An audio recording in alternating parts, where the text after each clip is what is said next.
Join us today. We're going to be changing the ECT sensor, engine coolant temperature sensor. It's quick, it's easy, and simple.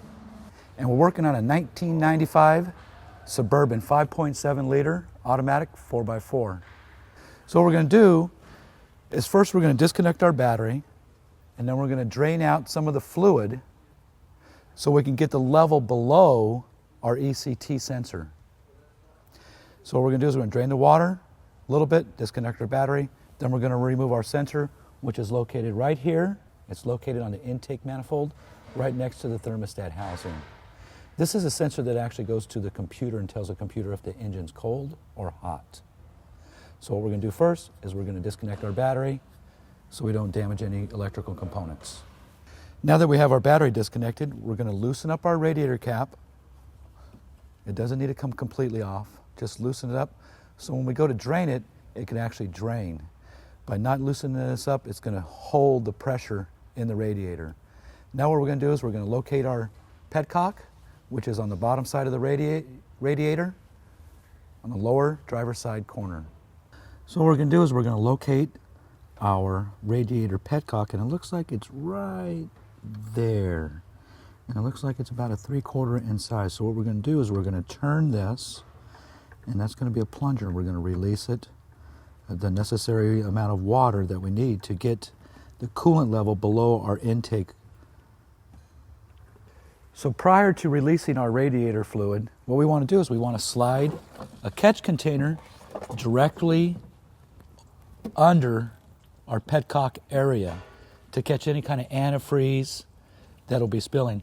A long, wide one is more preferable than something small because sometimes this coolant has a tendency to go different areas.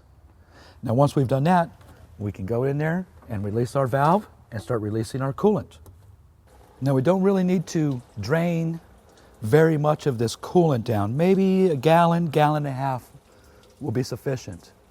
Once we've drained our fluids to the proper level, what we want to do is we want to close our radiator petcock, make sure it's good and tight.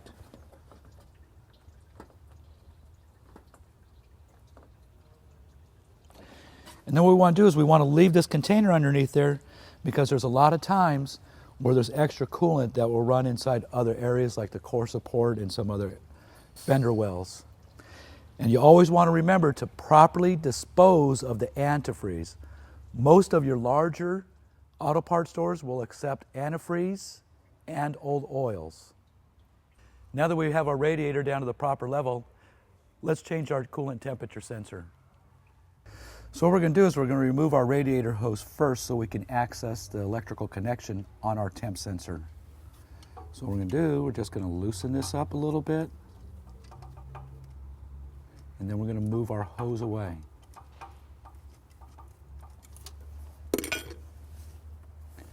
Sometimes these are little stuff. Give it a little twist, pull, pull. There it is. If you take the hose and you have the hose end up, residual coolant will stay in the radiator. After we've removed our radiator hose and put it out of our way, what we're going to do is we're going to disconnect our sensor wire. Be real careful not to break the clip. We're going to take our socket, we're going to insert it over the top, and we're going to remove it. At this point, there should be no fluids, radiator fluids coming up through there. We're going to take it out. Pretty nasty. After the removal, we want to check with our replacement part that they're the same. We want to check the connections, we want to check the diameter, and we want to check the thread size. This looks like the proper replacement. On the replacement, it has a rubber seal there on the threads. You want to make sure that's on there. If it is not on your replacement part, you want to put a small amount of silicone, and you never want to put the silicone beyond this point. You want to go maybe 4 threads up like this, and then put your silicone, because you need a good ground for this sensor to work properly. So we're just going to insert that back in the hole.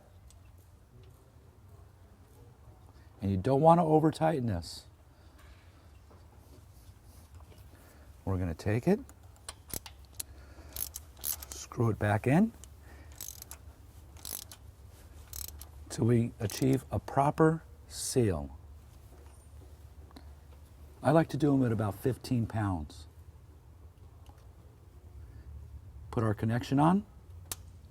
When you hear the click, you have a nice solid connection.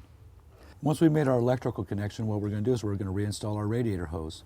We want to check to make sure there's no debris in our hose. We're just going to do the opposite. And we're going to take that, gently give it a little wiggle. And what you want to do is you can feel that there's a rib in there. You want to be right at the top of that rib for secure, tight fit so we don't have any water leaks. Tighten it up.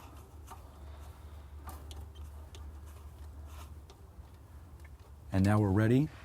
We want to recheck our petcock valve, make sure it's secure, and we're going to fill our radiator. Now that we brought our engine up to operating temperature, what we're going to do is we're going to check for coolant leaks around our temp sensor. Everything looks great.